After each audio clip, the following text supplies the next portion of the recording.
January 2025, and it's the Secondary Culture Meet. And during this session, we're going to hear from a whole range of arts partners that are wanting to connect with secondary schools in various ways. And so we really hope that secondaries and teachers that are in the room share the things that you hear with others within your school community. And you help make things happen for your pupils to help them connect with all the brilliant stuff that's going on in Nottingham. So without further ado, I'm going to come over to Rachel from Lakeside Arts to start us off, and we're going to hear about all the things that are happening there and what's going on. So Rachel, can I come to you please first? Yeah, of course. Hi everyone, I hope you're all good and well.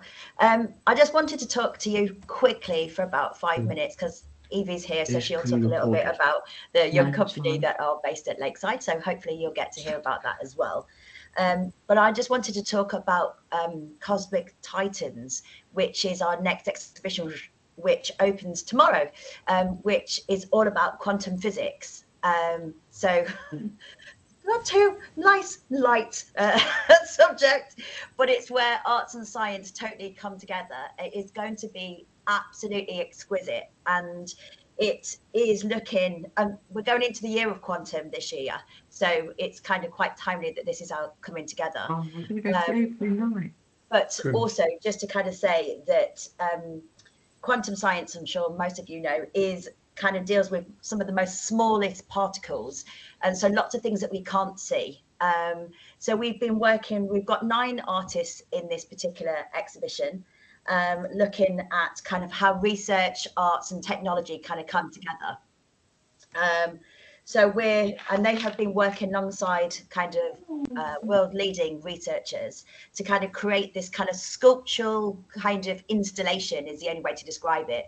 So Conrad Shawcross has got 3 big giant pieces. I'll put a link in the chat and some images just so you can see some of the stuff that Conrad's been doing, which looks at kind of how black holes merge. So when kind of stars kind of come to the end of their life, they kind of create black holes, and when 2 kind of black holes collide, they create this giant kind of force.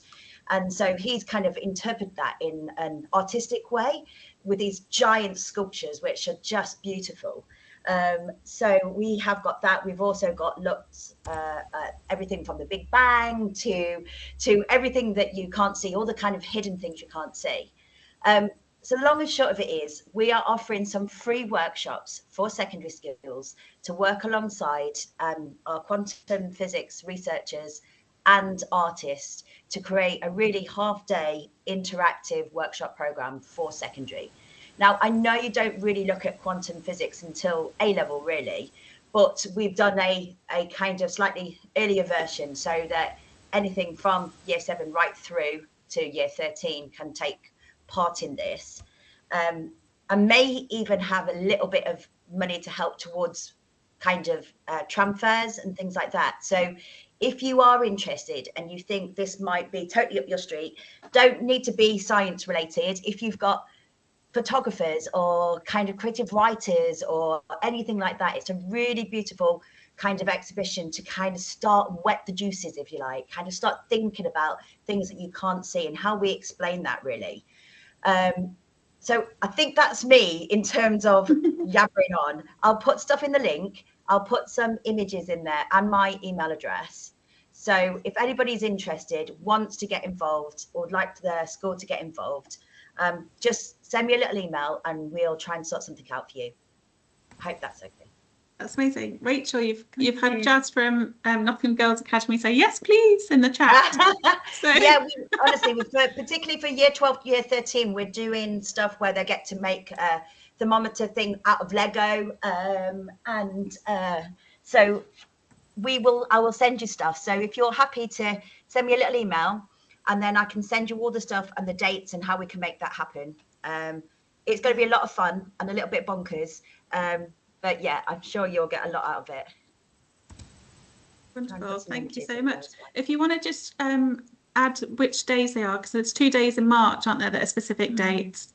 And then presumably people can do self-led like tours as well, or contact you for so the 11th and the 28th of March are the key ones. But we have got artists and access to academics throughout the run. So although we open tomorrow, throughout up until start of April is when the exhibition's on. So if those days don't work, that's absolutely fine. Come back to me, because there is opportunity for us to create something really quite exciting with your school. That's brilliant. That's fantastic. Thank you, Rachel. Wonderful. So I'm going to come over to Alice from Young Creative Awards now. Thanks, Rachel. Feel free to stay or leave if you need to. Thank you. I'm going to have to run, I'm afraid, but thank you so much for having me. Lovely to see you. Take care. Bye, guys. Bye. Bye. So, Thanks, Alice, Kathy. over to you. Thank you. Thanks. Hi, everyone. My name's Alice Feltman. I'm here representing Young Creatives Nottingham, who are a registered charity who organise the annual Young Creative Awards. So Young Creative Awards is in its 17th year. We think it's the only youth creativity awards event of its type in the UK. So really cementing Nottingham as a city for creativity. There are 10 awards categories, so it's multidisciplinary. So we've got creative writing, dance, photography, music, film, animation, architecture. So definitely I'll put the website in the chat in a minute, but 10 categories. For each category, there are 3 age groups, so 11 to 15, 16 to 18, and 19 to 24. Entries are open at the moment. You enter via the website, and they close at midnight on the 24th of March. So really my ask is if you could encourage any creative talent that you have in your schools to apply. What we hear from young people is just the act of applying fills them with confidence that actually their work might be good enough. They are then, once the entries portal's closed, we have independent panels of judges who will then shortlist. Anyone that's shortlisted is invited to the Young Creative Awards on the 4th of June at Nottingham Playhouse. It's a really wonderful event. It's from 6 till 8 p.m. We do an exhibition of all of the shortlisted work, and then we have a full awards ceremony, and the winners for each category are announced that evening. So really positive. It's all about celebrating and nurturing creative talent in Nottingham. Many young creative winners and shortlisted have gone on to forge successful creative careers, and we also try to support those pathways. So again, I'll put more information in the chat, but the other thing to note is that the Festival of Science and Curiosity team may be visiting your school in the coming days to deliver materials. I've just delivered them some posters and flyers for Young Creative Awards as well. So hopefully you'll get a pack with lots of things, including Festival of Science and Curiosity, but also Young Creatives to help you promote. And Heidi has also kindly emailed some PowerPoint slides as well. So hopefully you might have received those, and hopefully they might be doing the rounds in your schools as well. So we're trying to support education awareness at the moment of the awards and encourage people to enter by the 24th of March. If you haven't seen those PowerPoints and things, they've gone to your school offices. So for the schools here, if you want to track them down, that's where they are. Or if you want to just leave your email, we can send them directly on. But it's the sort of thing you could put in your student teams channels. So they've got the direct information, and there's QR codes on for them, and the flyer is really interactive, so they can just look at the category they're interested in. So it's really useful, easy, share information for students. Yeah. It would be interesting actually just to check, because we didn't do a round of introductions at the beginning. If the schools that are here could just say who they are, which schools they're from, just for the arts partners in the room to just know who we've got represented, that'd be really great. Thank you. So yeah, please make use of the chat during the course of the next half an hour. You can ask questions, just feel free in between the presentations from the updates from our arts partners. Feel free to ask any questions that come up. Wonderful. So we want to get loads and loads of entries for Young Creative Awards. It's always an incredible event. Is it the 16th year or 17th year this year? I think it's the 17th year, yeah. And this year, 2024 was really special because we brought it back to the Playhouse, having had to run it online due to COVID. So we're running it again in the Playhouse, and it's fantastic, you know, really lovely. We have performances and guest speakers, as well as obviously giving out the awards as well. So really positive experience. Yeah. Wonderful. Thanks, Alice. Now then, can I come over to Where are we? Can I come over to Sandra from Contemporary? Because you've got exciting new exhibition too, haven't you? We have, yeah. So we've got two artists coming up at the Contemporary. I'll talk a little bit about our schools offer as well. We've been having a play with the resources this morning with our associate artists. So we have Daniel Lind Ramos, who is a Puerto Rican artist, and he creates huge assemblage structures and sculptures that he uses found and gifted objects, and he was born and spent much of his life in a town called Loiza in northwest Puerto Rico, and the work's really rooted in like storytelling and history and traditions and cultures that have been passed down through generations, and there's a lot of reflections on like the power of community, exploring sort of the impact of ecological disasters, and the impact on the community and global events like COVID, but all through sort of this inherited storytelling tradition. So there's a lot of, through the resources that we have for our self-led visits, we've got a lot of focus on sort of that storytelling and object handling as well.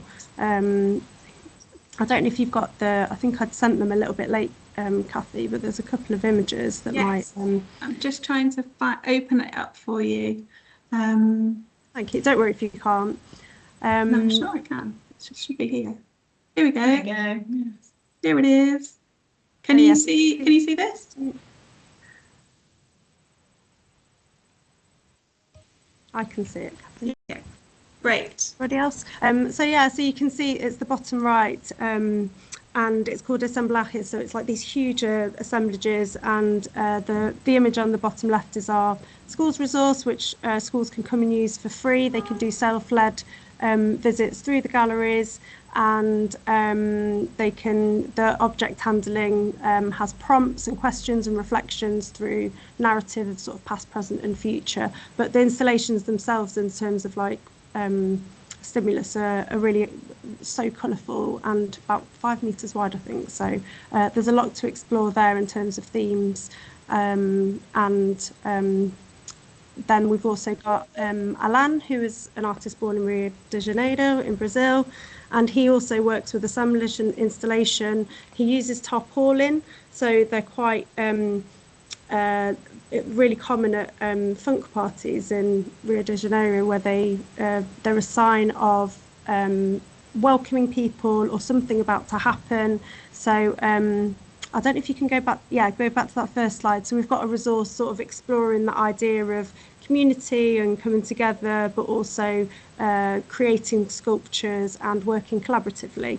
So it was nice to have a little bit of a practice this morning and a bit of a play. So our self-led sessions are free. If you want to bring a class, then you can just get in touch with me. I'll put my email into the chat.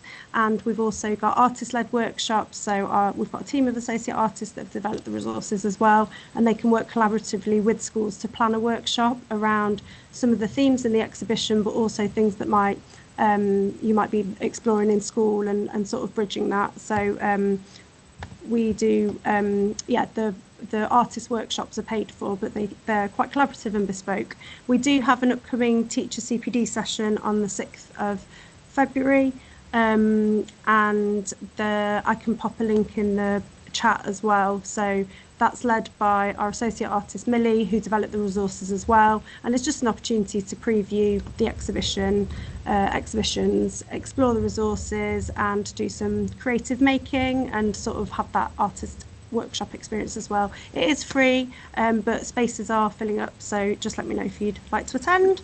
Probably would say that's 4:30, isn't it, to 6:30? Yes, you can tell I got to 6th of Feb and then ran out of time. Didn't even finish the word February or write the time on it. So thank you. It's from 4:30 until 6:30 in our galleries and in our meeting room. There's drinks and it's quite a nice networking session as well, to just meet other people and explore some of the exhibitions. Just to highlight, we're in the process of about to launch our work experience week. We work with partners across the city. I think it's the 4th year that it's running, and we offer places for up to 20 students from secondaries across the city, and we welcome applications from students who are just interested in creative industries or exploring and developing skills. So we're just finalising our partners at the minute, but the dates are there. We haven't got a date for the information for the applications to go live, but that'll be in the next sort of couple of weeks. But the date for the week is the 30th of June to the 4th of July.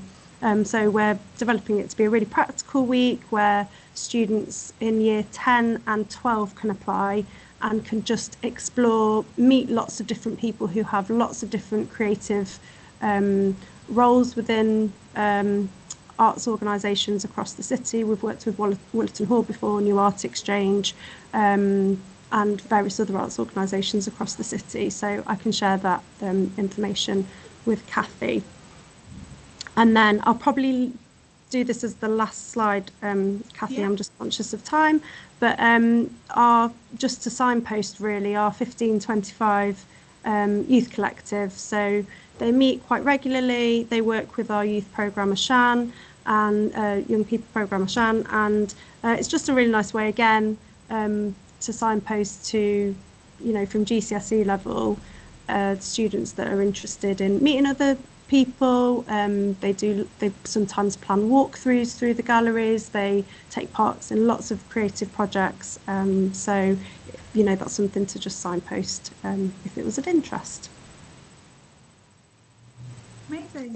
If you've got any questions, I'll put my email in the chat, but if anybody wants to follow up with any of those things as well, then just let me know. Okay, that's great. Thank you, Sandra. That's brilliant to hear. Are there any questions for anything that you've heard so far? No, that's fine. That's great. So in that case, I'm going to come over to Evie. Evie, welcome to the Culturemeet. I think it's your first one, so it's lovely to see you here. Please, over to you. Share all the things that you'd like to share. Amazing. Thank you for having me. Yeah, it's lovely that this space exists, and yeah, I'm glad to have found it. I'll be coming to more. So my name is Evie Osborne. I am an independent artist, producer, director, and I also am the artistic director of Mind Out Theatre. The main thing I wanted to talk to you about today, though, is a group I co-facilitate at the Lakeside Arts Centre. So Phoenix Young Company has been born through a professional production that was called She Wolves. It toured all around the UK to great critical acclaim, and it explored two young girls and their relationship growing up.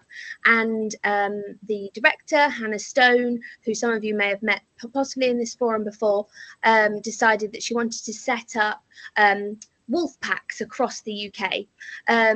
As is the way that I always work, the group was all about empowering young girls and trans folk and non-binary young people to really shape the group that they wanted it to become. So fast forward it to now, we were originally at Nottingham Playhouse, and now we are resident artists at Lakeside Arts Centre.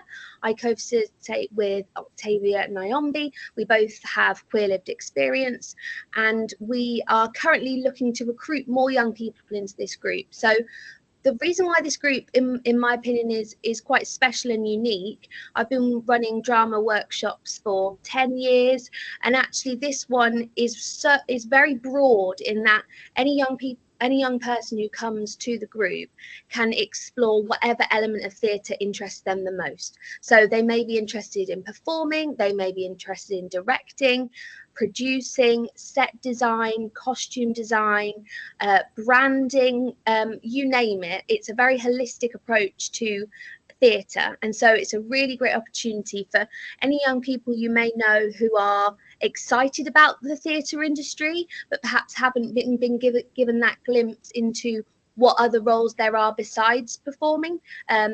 So it's for 13 to 19-year-olds, so year 8 and above.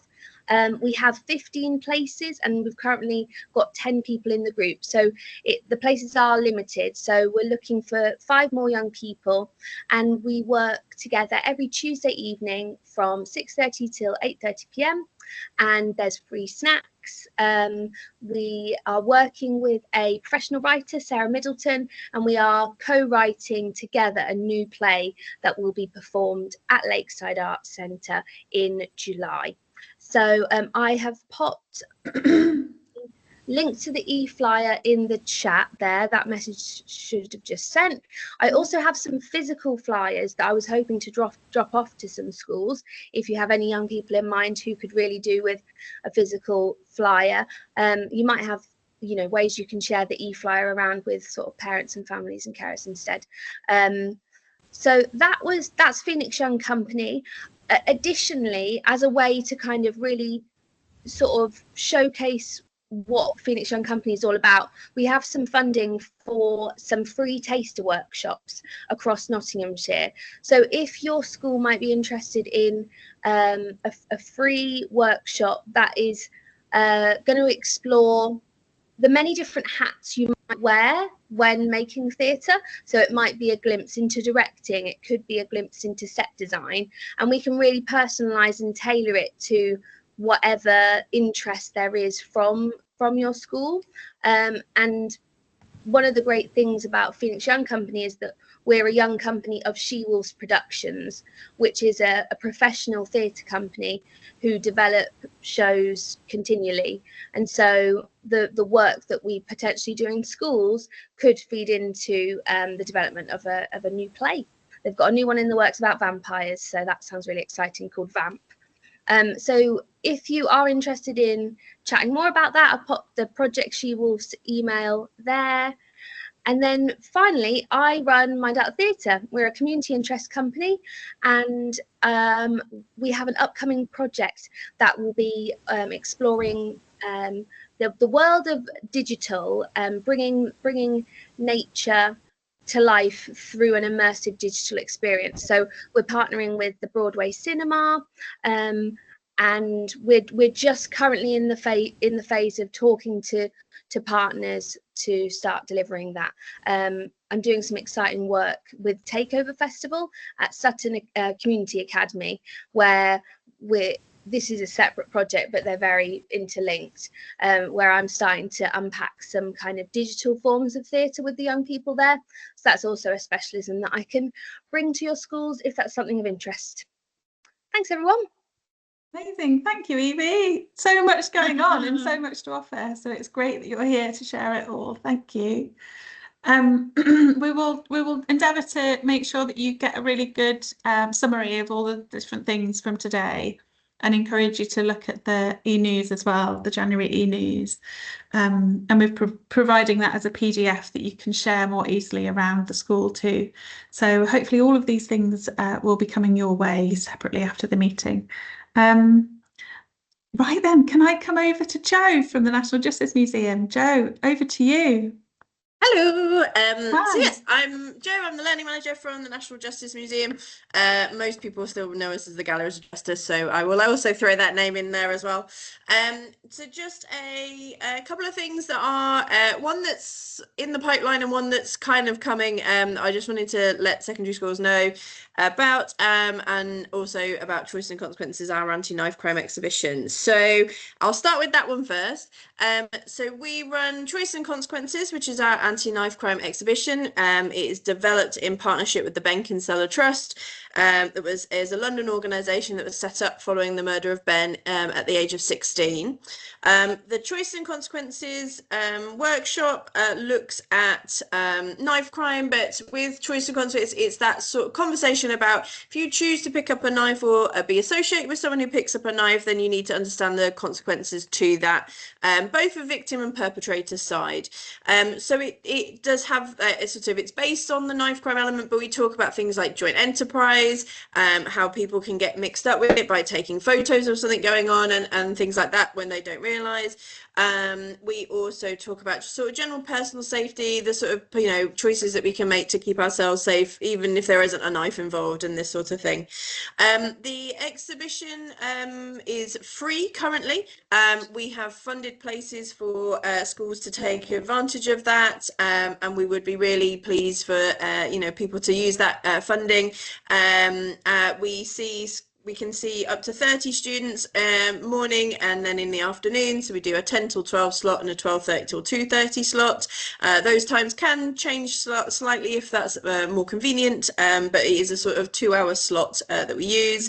And basically, yeah, we just want schools to come and use it. And we deliver it from year 5 upwards. We deliver it as early prevention, but we have also delivered it for students who schools know are already getting involved in carrying knives or being associated, or that there is a fear that they are going to, you know, there's a potential risk of criminal exploitation, and them being encouraged to get involved in something that they wouldn't potentially ordinarily do. So I will put a link to Choice and Consequences in the chat, and my contact details and our bookings team contact details if anyone's interested, or if people want to have more of a conversation with me, want to come and see the exhibition themselves before they perhaps think about bringing schools in, that is absolutely fine.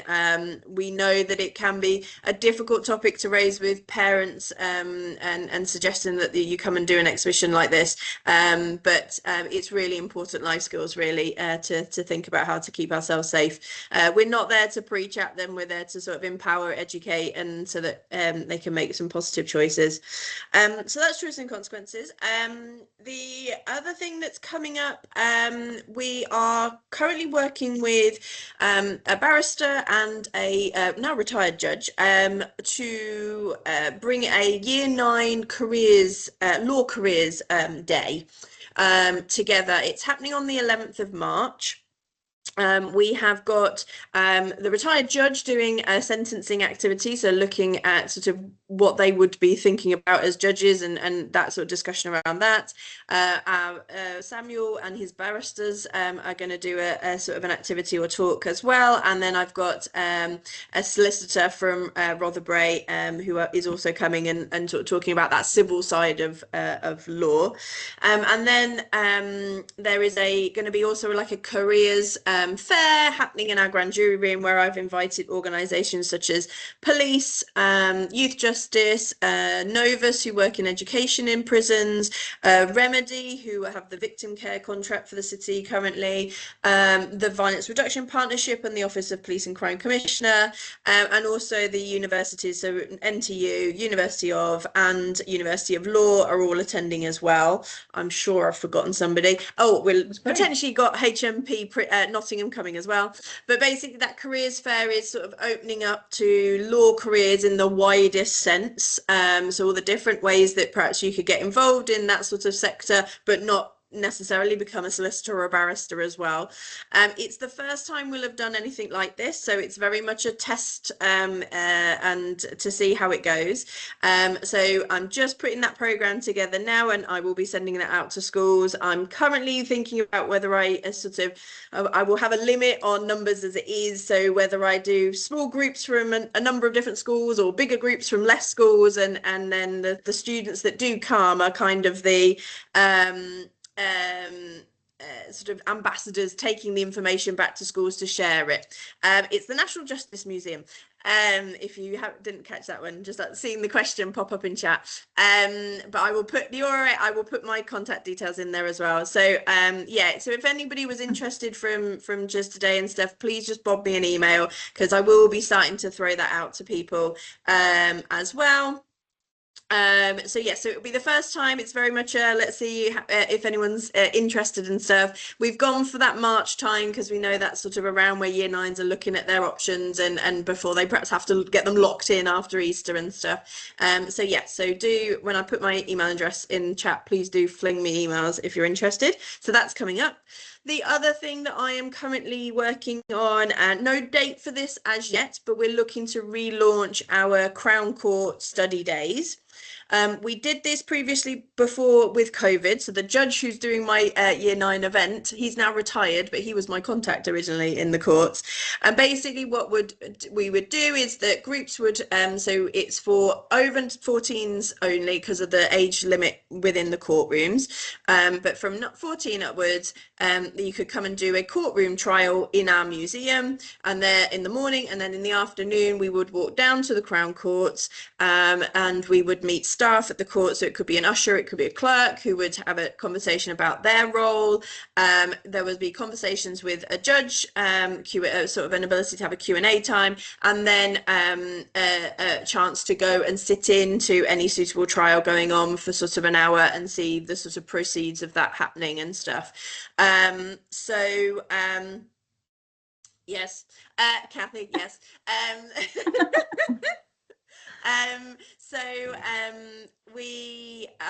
So we're looking to start that up. I'm currently in conversations with Judge Shant, who's the recorder of Nottingham, is the sitting judge at Nottingham Crown Court, to get a potential date for a Group 2 pilot that and see how that goes and whether we need to tweak anything. But I'm hopefully looking to then be able to offer that.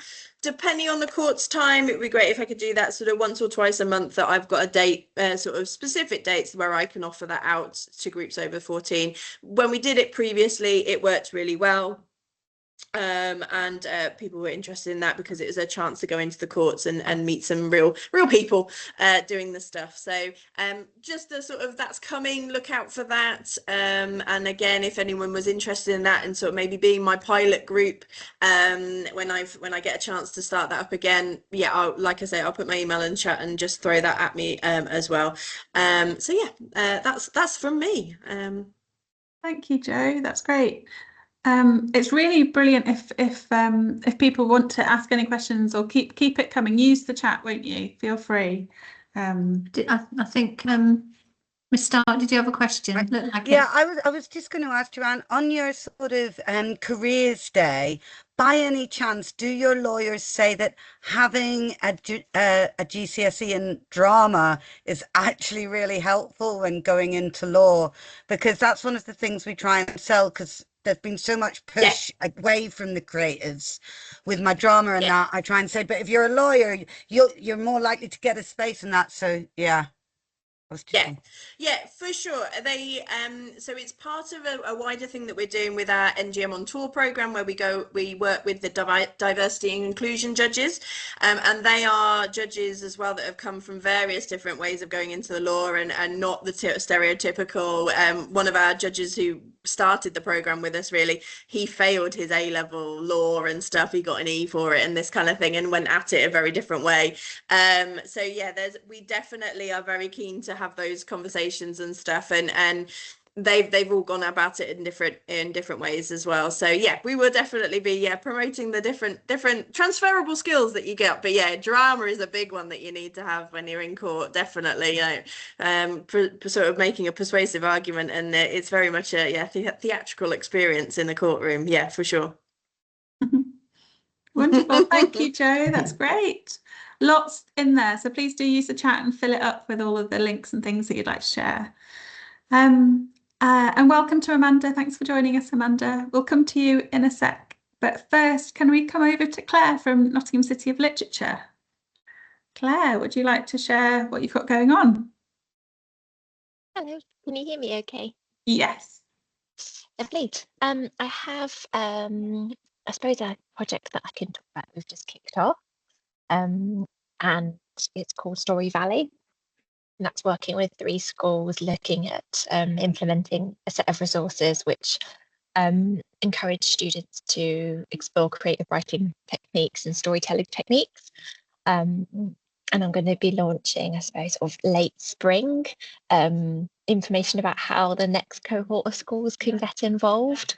I'll drop a link to the website, which has got more information about it. So that's sort of not an immediate opportunity for now, but one to kind of watch this space on.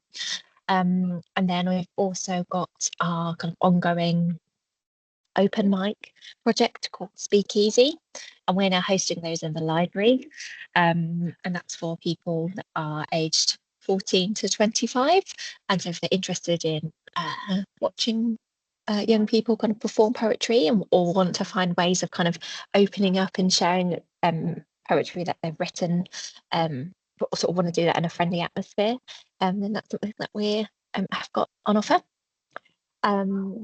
I think that's probably, I'm going to try and keep it short and sweet. That's probably my 2 pitches. Actually, there's one more. We're also going to be launching a Nature Laureate programme. and there'll be a kind of a community events that will run alongside that as well. So a bit more kind of watch this space for any opportunities I will make sure are circulated in the newsletter. I probably also should just take a minute to just explain who we are. So I'm from the Nottingham City of Literature, and we provide opportunities and events for young people and the city to explore the power of words, with poetry, reading, writing, etc. Brilliant. Thank you, Claire. That's great. And I think some of the Story Valley resources are available for other schools, aren't they? Even if they're not currently part of the programme, it's something that others can access. Yeah, that's right. So the Story Valley programme that we're running is a kind of small budget to help you buy resources and things for your students to deliver their final projects. CPD and a kind of supportive community of other teachers and colleges that can mentor you through the process.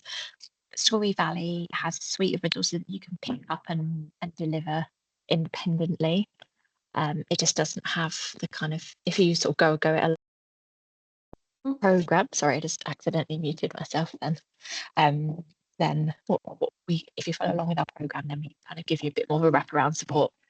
Yeah, brilliant. That's great. Thanks, Claire. Fantastic. So I'm really pleased to welcome Nisha and Jim from the National Literacy Trust. I think this is their first Culturemeet meeting in Nottingham. So we have a new Nottingham Hub manager, Stacey Shillingford, who wasn't able to join us today, but she thankfully invited her colleagues along. So it's lovely to hand over to you both. Yeah, it's lovely to be here. Thank you very much for having us. I'm Nisha Tank and I'm Head of School Improvement at the National Literacy Trust, and we are absolutely delighted to have been working with Nottingham secondary schools and also Nottingham College since 2019 on teacher development and training on literacy in secondary schools. So we training for teachers in literacy in all different subject areas and how to teach reading and vocabulary. We run conferences and events, and we have a national secondary literacy conference in Birmingham running on the 7th of July this year with some fantastic speakers, a whole range of speakers focused on the future of literacy. So I can perhaps, Kathy, send you a link to that if colleagues on the call are interested. It's gone out in our newsletter, so anybody who's reading our secondary newsletter will have it already. So yeah, it's out. Well, I couldn't ask for more. That is absolutely brilliant. Thank you. Wow, that's brilliant. See the smile on my face there. What I wanted to speak to you about today particularly is a brand new free event that is open to students, to teachers, and to parents, carers, guardians and families. We are going to be running free webinars at the end of February on how to use AI tools simply, safely and creatively to support GCSE revision. There will be a teacher CPD, a free teacher webinar CPD session. We're working with leading AI educator Darren Coxon. He's doing a lot of work with the Chartered College of Teaching at the moment. We're lucky to have him. So he will be running a teacher webinar on the Monday afternoon, that last Monday in February. We have a live webinar for students going out on the Wednesday morning for half an hour from 9:10 to 9:40. And then we have, and this is an event that I really would welcome any support you could provide with. We have a webinar for parents, guardians, carers and family members on the Thursday evening for half an hour between 7 and 7:30 to really support those parents to get a sort of understanding of, you know, how they might start to use some very simple free AI tools to support young people with creating revision study plans, for example. The idea is never to replace the teacher in all of this. It is about how to use those tools to support the learning and identify learning gaps, for example, or how you might create a set of revision cards very quickly. So I don't know.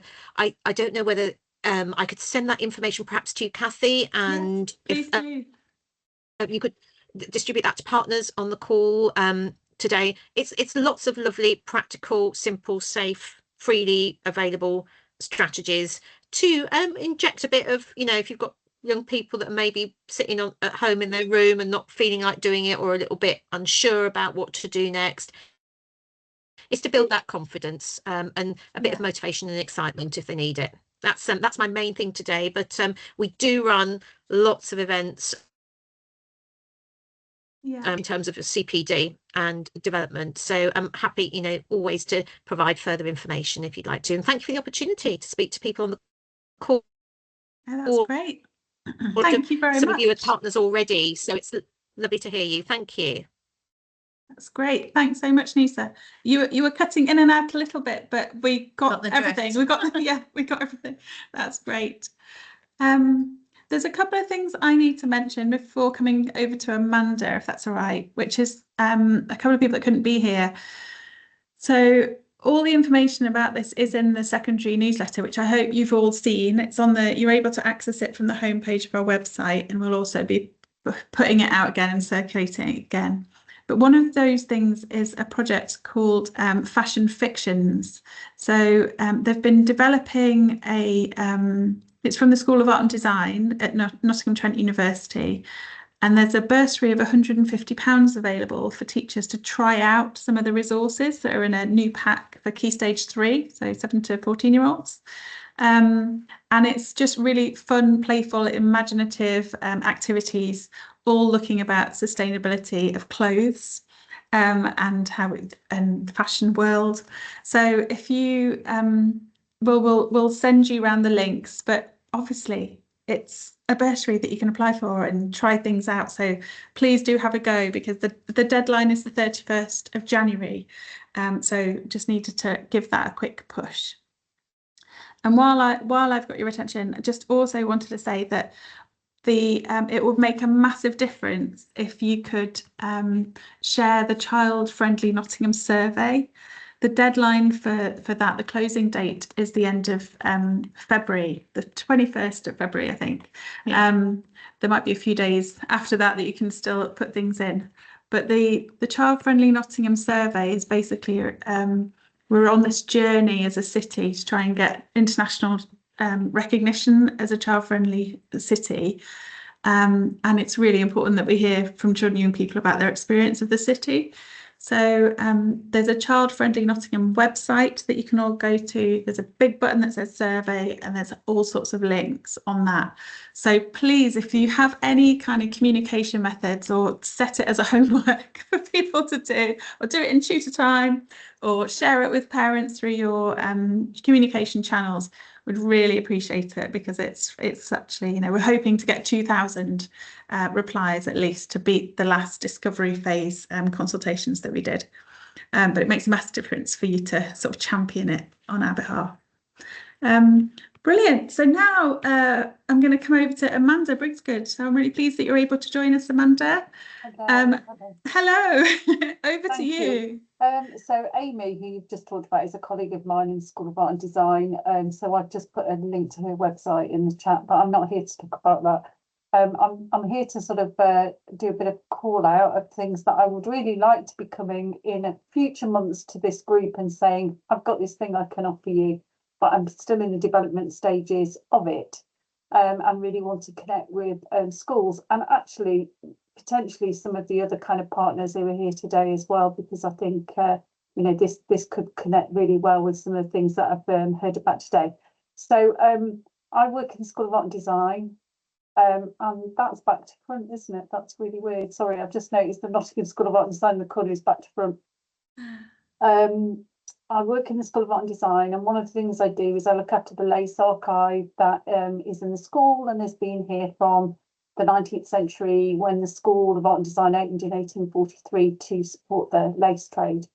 And I'm really passionate about that textile heritage, and that textile heritage being celebrated and valued by the city. And the project that I'm really trying to get some funding for, so there is a call, a national call at the moment for funding around unlocking sort of heritage in local heritage projects that I'm hoping to put a bid in for. Really wants to exploit our lace collection, but also the lace heritage of the city, by actually sort of starting to talk about it a bit more inclusively, of how it connects to all of the citizens of the city. You know, it's an amazing history with some amazing 19th century entrepreneurs who developed the technology for Nottingham Lace.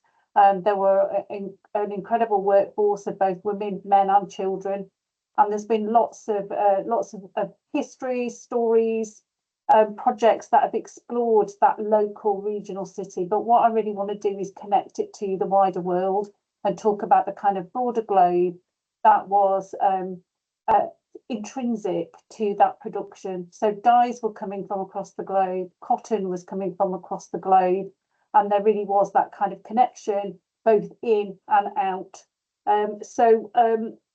So yeah, I really would like to sort of talk to people who think this would be of value or interest to them and where they are, about what sort of resources you would be interested in having, what sort of CPD you might be interested in, or need to enable you to sort of talk about and develop and engage your students, and what we can do to help you with that. I'll put my email in the chat, and please do email me, you know, if you want to have a further conversation, or obviously if there's time, please do ask any questions now.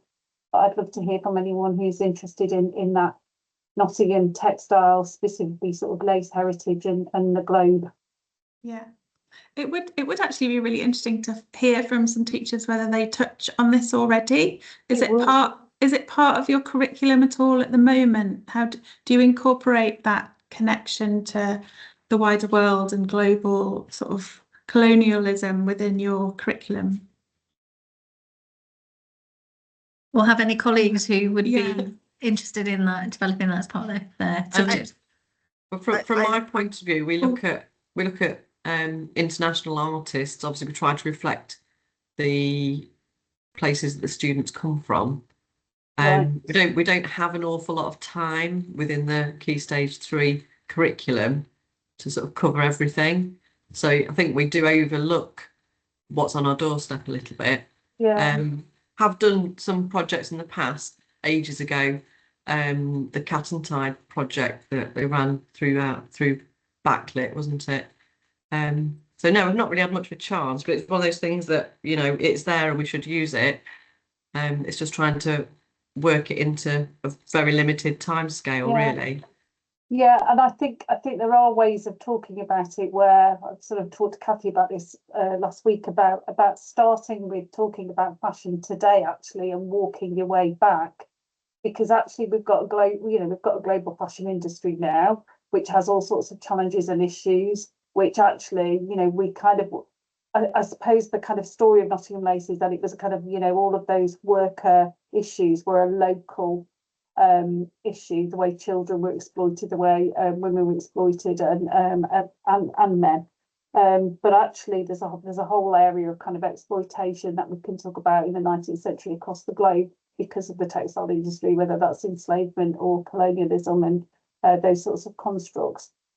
But I think there is a kind of creative practice part of this that the project could really explore, because that for that heritage to live on, we want people to know about it, but we also want people to celebrate it. And I think through creative practice that could happen, in terms of having access to some of those, you know, beautiful samples of lace that we've got in the archive, and, you know, finding ways to practice or enact, or as a group or as individuals, to explore and exploit that. I think our colleague from Willerton wanted to come in, didn't you? Were you going to start now? I was going to say quite similar. I know it's very tight getting things into the curriculum. I think in our art curriculum we touch a little bit on African patterns and symbols used within textiles and printing, but yeah, it's totally overlooked. And I bet if I asked 95% of the kids at my school about the links of Nottingham and lace, they would just look at me as if I had 5 heads. Yeah, I agree. I asked them what's Nottingham famous for, and they didn't have a clue. Yeah.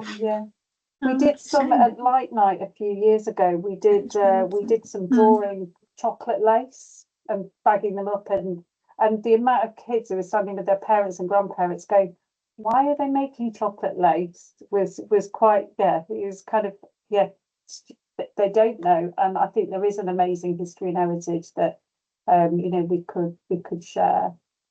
And I think it's kind of a history, geography, art curriculum. I think it's a really kind of broad engagement that we could connect to. To be honest, I think there's something about how many kids are aware that we're built on caves as well. I think there's lots of children in the city that just wouldn't know that kind of significant sort of local heritage. Maybe that is a fact page that we need on the challenge website, a bit of kind of what's Nottingham famous heritage markets, Yeah, we've got a lovely story at the moment. So we've got somebody who's doing a PhD on the kind of links with India with lace. So some of the city was given some money to go to a Paris fair in, I want to say 1878, and they bought 4 portfolios of designs from India. So, and then the other thing that she's been doing is kind of tracking Indian patterns through our archive and through the Nottingham city lace collection as well. So there's some very obvious links that we could draw out in terms of India. I think Africa's probably less obvious, but I think, and again, that's all those kind of colonial stories. So there was lots of books published in the middle of the 19th century, inspiring designers who were architects or textile designers, whoever, particularly with the Indian culture. So I think there's a very obvious connection we could make with that sort of cultural link. Amanda, sorry if this isn't something that but I wonder whether, because of the collections at the castle, and we're really trying to encourage all schools to go to the castle and have trips there because of there's just the variety of rooms and collections. It would be really, we're looking at all of the kind of worksheets and resources that the castle produce for schools, and maybe there's something very specific about lace that we can push much more as connected to the castle and that visit that they might be able to have. So the castle are working with us on this bid as well, so that's a kind of a very obvious thing that we can do. I mean, we talked about the lace market as well, and kind of there's lots of stories to tell about the lace market that would be potentially useful if people are doing local architectural built environment projects. Great. I've just spotted the time. So thank you, Amanda. That's great. Are there any questions, or anybody that's here that hasn't had a chance to speak that would like to add anything? Oh, Jim, did you just put your hand up? I did, yes. Hello. Hi, Jim. I'm also very conscious of the time. I'm here with Nisha to present a little bit as well about National Literacy Trust stuff. So I'll whip in with a couple of offers. I'm very conscious of a significant amount of amazing offers here today, so it's lovely to hear about all them. So thanks everybody. So my role at the National Literacy Trust is I run the sport and alternative provision team. So we're supporting students through the engagement factor of sport, and that's much more of our primary phase work. So I won't talk about that today, but as part of the priority literacy, priority education investment area work, we've been supporting secondary settings, those working with students who've been excluded or those who are at risk of exclusion through a couple of programs. So some of colleagues who are not on this call, but who will be part of this network, shall we say, who've been able to take part in those programs, which are reading comprehension intervention and a critical digital media literacy program called Empower, which is still available and is all fully funded and is for free, and supporting with a particular focus on girls, who enabling them to leverage the power of the internet for good. And it sort of leans into a little bit of Nisha's work here in terms of looking at AI and how what social media, how we consider our choices and thinking about disinformation and misinformation. So that's a program which is still available for free. So we'd really encourage secondary settings, alternative provision settings, if you've got an inclusion unit, or if you're within school, if you're working in a pupil referral unit directly, we can give you that completely for free. And I say there are 4 different programs that we have available for these students, and only one of them is a traded offer. So we've, as the National Literacy Trust, our job largely is to just raise the funds to enable your schools to get what you need, because we're horribly conscious of the pressures on budgets and on resources that you have. So we just really see it as a big part of our role is to enable you with stuff that you can't get from anywhere else. So that's where we sort of pull our expertise in. We're also now looking to develop a very student-centered program for students who've been excluded or who are at risk of exclusion. We're really very, very interested in looking for settings input. So tell us, please, what your students need from a literacy perspective. We want to build it. We want to be able to create something that's going to really help engage those students with literacy and give them the best chances of working towards some sort of qualification, to be able to leave their education better set up for life. So that's what we're trying to build right now. When we pull that together, we're then going to get the funding for it. He says confidently, we're going to do that because we know it's needed. So that's the plan. So interested in information and thoughts and input from colleagues for that. So I'm going to bang into the chat. There's a bit of a survey, but please do give us a shout if you want to have a direct chat about that. Please get in touch if you want to run one of these free programs, and then we'll be looking for pilots schools to run this in Nottingham, well, across the UK actually from the summer. As I say, I'm really conscious, and I'm just very interested in what colleagues have to say as well about the plethora of amazing opportunities that you've got across this city and across Derby as part of priority literacy, and how that shakes out. How do you navigate that space, because you've got a lot that you can take up. So just really interested in your thoughts on that. There's a weird, I was just about to paste this into the chat, but it's come into sort of a different language. That's not helpful. Oh, gosh. Which I don't recognize. So I'm just going to quickly edit that. Anyway, thank you very much. Just to let you know about those opportunities, and really keen for your input on our future work. We really value that. Yeah. Thank you, everyone. Thank you, Jim. Really good to hear. I'm sorry I wasn't aware of all of the things that you were hoping to share. That's brilliant. Please do use the chat. Here it is. We've got it. So we'll forward that on to others as well. And it's 5 o'clock, so you're free to go. But I just wanted to say thank you so much for your time and for sharing all of the things that you have going on. In terms of the teachers that are here, please do connect with us. So Heidi and myself are here to we really want to find out a bit more and connect with secondaries particularly, to understand how we can help you a bit more, support you more, to connect with the arts organisations in the city. So drop us a line, let us know what you're doing at the moment, what you're celebrating, if you've had any good experiences in the last 6 months, what you're looking to do next. And we're here to support you to make those connections. Particularly if you've got those enrichment parent community kind of responsibilities, or you've got colleagues who have, because we've got lots of crossovers of the work we're doing into those areas, and so much more than we can say in this meeting. So yeah, really happy to have a one-to-one. Yeah. Thank you so much, everyone. Have a lovely rest of your evening. Take care. Bye. Bye.